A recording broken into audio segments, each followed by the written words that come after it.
Уважаемый Йордан Ларсен, вас приветствуют фанаты футбольного клуба «Спартак Москва» из далекой Северной Якутии. Обращаются к вам со словами благодарности. За искреннюю помощь Диме Березовскому. А именно за финансовую помощь в приобретении протеза Диме.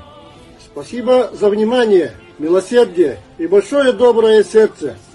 Вы подарили надежду и луч тепла не только Диме и его семье, но и всем нам, фанатам нашего любимого клуба из далекой Якутии. Территория Якутии настолько огромна, что на ее площади может поместиться 7 Швеций. Ждем тебя у нас. Желаем счастья, здоровья, успехов во всем. Пусть ваши силы и энергия растут, а задумки сбываются. Мои фанаты с уважением из Республики Саха-Якутия